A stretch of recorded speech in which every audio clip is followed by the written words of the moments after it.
ದಿನಾಂಕ 11/9/2025 ಅವತ್ತು ಕೊಣ್ಣೂರು ಪೊಲೀಸ್ ಸ್ಟೇಷನಲ್ಲಿ ಒಂದು FIR ದಾಖಲಾಗಿರ್ತದೆ. ಈ ಕೇಸ್ ಇನ್ನೇನು ಅಂತಂದರೆ ಸಮೀನಾ ಅವರು ಒಂದು FIR ದಾಖಲುಪಡಿಸಿರ್ತಾರೆ. ಅವರು ಅದರಲ್ಲಿ ಅವ್ರ ತಾಯಿಯಾದ ಫೆರೋಜ್ ಅವರಿಗೆ ಅವ್ರ ಗಂಡನಾದ ರಸೂಲ್ ಅವರು ಕೊಲೆ ಮಾಡಿದ್ದಾರೆ ಅಂತ ಒಂದು ಪ್ರಕರಣ ದಾಖಲುಪಡಿಸಿರ್ತಾರೆ. ಅದನ್ನು ಸೇರ್ಪಟ್ಟಂಗೆ ಆ FIR ಅಲ್ಲಿ ಅವ್ರ ಜೊತೆಗೆ ಇದ್ದ ಸುಮಯ್ಯ ಅವ್ರಿಗೂ ಸಹ ಅವ್ರ ಗಂಡನಾದ ರಸೂಲ್ ಅವರು ಚಾಕುವಿಂದ ಅಟ್ಯಾಕ್ ಮಾಡಿದ್ದಾರೆ ಅಂತ ಒಂದು FIR ಆಗಿರ್ತದೆ. ಈ ಹಿನ್ನೆಲೆಯಲ್ಲಿ ನಾವು ಈಗಾಗಲೇ FIR ಮಾಡಿದ್ದೀವಿ.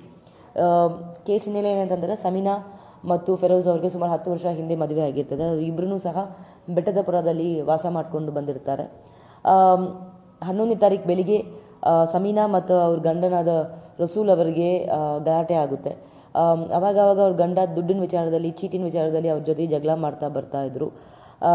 ಅದೇ ನಿಟ್ಟಿನಲ್ಲಿ ನಿನ್ನೆನೂ ಬೆಳಿಗ್ಗೆನೂ ಸಹ ಅವರು ಗಂಡ ಮತ್ತು ಹೆಂಡತಿ ಮದುವೆಗೆ ಪ್ರಾಬ್ಲಮ್ ಆಗಿದೆ. ಸೊ ಅವರು ಅಮ್ಮ ಆದ ಫೆರೋಜ್ ಏನು ಮಾಡಿದ್ದಾರೆ, ಹಾಸನದಿಂದ ಹೋಗಿ ಮೈಸೂರಲ್ಲಿ ಬೆಟ್ಟದಪುರಕ್ಕೆ ಹೋಗಿ ಅವ್ರ ಮಗಳನ್ನ ಕರ್ಕೊಂಡ್ಬಂದಾದ್ಮೇಲೆ ಸಾಯಂಕಾಲ ಸಮಯದಲ್ಲಿ ಸಮೀನಾ, ಫೆರೋಜ್ ಮತ್ತು ಸುಮಯ್ಯ ಅವರು ಮನೆ ಮುಂದೆ ಕೂತ್ಕೊಂಡು ಮಾತಾಡೋ ಸಮಯದಲ್ಲಿ ಏನು ಅಕ್ಯೂಸ್ ರಸೂಲ್ ಇರ್ತಾರೋ ಒಂದು ಬೈಕ್ ತೊಗೊಂಬಂದು ಮನೆ ಮುಂದೆ ನಿಲ್ಲಿಸಾದ್ಮೇಲೆ ಮನೆ ಹೊರಡೆ ಹೋಗೋಕ್ಕೆ ಪ್ರಯತ್ನ ಪಟ್ಟಿರ್ತಾರೆ. ಆ ಸಮಯದಲ್ಲಿ ಸಮೀನಾ ಅವ್ರ ಅಮ್ಮ ಫೆರೋಜ್ ಅವರು ತಡೆದಿರ್ತಾರೆ, ಮನೆ ಹೊರಡೆ ಬರಬೇಡ ಅಂತ ತಡೆದಿರ್ತಾರೆ. ಅವ್ರಿಗೆ ಆವಾಗ ಸಿಟ್ಟು ಬಂದು ರಸೂಲ್ ಫೆರೋಜ್ ಅವರಿಗೆ ಫಸ್ಟ್ ಹೊಡೆದಿರ್ತಾರೆ. ಮತ್ತು ಅದಾದಮೇಲೆ ಅವ್ರ ಪ್ಯಾಕೆಟಲ್ಲಿ ಒಂದು ಚಾಕು ಇರ್ತದೆ. ಆ ಚಾಕುನ ತಗೊಂಡು ಅವ್ರ ಹಾರ್ಟ್ ಅಲ್ಲಿ ಲೆಫ್ಟ್ ಸೈಡ್ ಆಫ್ ದ ಹಾರ್ಟಲ್ಲಿ ಒಂದು ಬಲವಾಗಿ ಒಂದು ಗಾಯನೂ ಮಾಡಿರ್ತಾರೆ.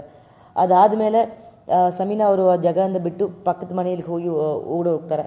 ಮತ್ತು ಆ ಚಾಕುನ ಕೈಯಿಂದ ತೆಗೆಯೋ ಸಮಯದಲ್ಲಿ ಸುಮಯ್ಯ ಅವ್ರನ್ನೂ ಮತ್ತು ಇನ್ನೂ ಅಲ್ಲಿ ಇರುವ ಕೆಲವೊಬ್ಬರು ಹೆಣ್ಮಕ್ಳನ್ನೂ ಅವ್ರ ಕೈಯಿಂದ ಚಾಕುನ ಕಿತ್ತಕ್ಕೆ ಪ್ರಯತ್ನ ಪಟ್ಟಿರ್ತಾರೆ. ಆ ಸಮಯದಲ್ಲಿ ರಸೂಲ್ ಬಂದು ಈ ಸುಮಯ್ಯ ಮತ್ತು ಇತರರಿಗೆ ಚಾಕುವಿಂದ ಸ್ವಲ್ಪ ಏಟು ಮಾಡಿರ್ತಾರೆ.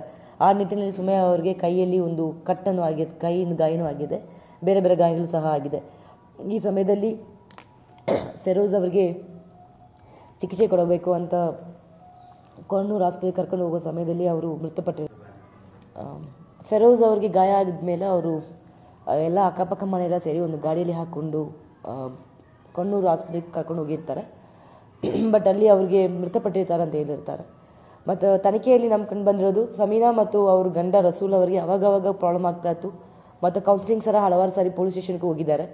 ಅವ್ರ ಇಬ್ಬರು ಮಧ್ಯದಲ್ಲಿ ಗಲಾಟೆ ಆಗುವ ಕಾರಣ ದುಡ್ಡಿನ ವಿಚಾರ ಮತ್ತು ಅವಾಗವಾಗ ಅನುಮಾನ ಪಡ್ತಾ ಇದ್ರು ಅವರು ಅಂತ ನಿಟ್ಟಿನಲ್ಲಿ ಅವರು ರಸೂಲ್ ಅವ್ರಿಗೆ ಮತ್ತು ಸಮೀನಾ ಅವ್ರಿಗೆ ಅವಾಗ ಗಲಾಟೆ ಆಗ್ತಾ ಇತ್ತು.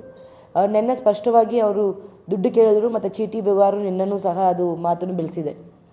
ಇದರಲ್ಲಿ ನಮಗೆ ಸ್ಪಷ್ಟವಾಗಿ ಕಂಡು ಬಂದಿರೋದು ಅವ್ರ ಕತ್ತಿಯನ್ನು ತೊಗೊಂಬಂದಿದ್ದಾರೆ, ಬರುವಾಗಲೂ ಸಹ ತೊಗೊಂಬಂದಿದ್ದಾರೆ. ಮತ್ತು ಇನ್ನೊಂದು ಇವರು ಬರೀ ಸಮೀನಾನು ಒಡೆಯಕ್ಕೆ ಬಂದು ಅವ್ರ ಅಮ್ಮ ಮೇಲೆ ಆಯಿತಾ, ಇಲ್ಲಾಂದರೆ ಅವರು ಫೆರೋಜ್ ಮೇಲೆ ಫಸ್ಟ್ ದಾಳಿ ಮಾಡೋಕ್ಕೆ ಬಂದ್ರ ಅಂತ ಸಹ ನಾವು ತನಿಖೆಯನ್ನು ಮುಂದುವರಿಸಿದ್ವಿ.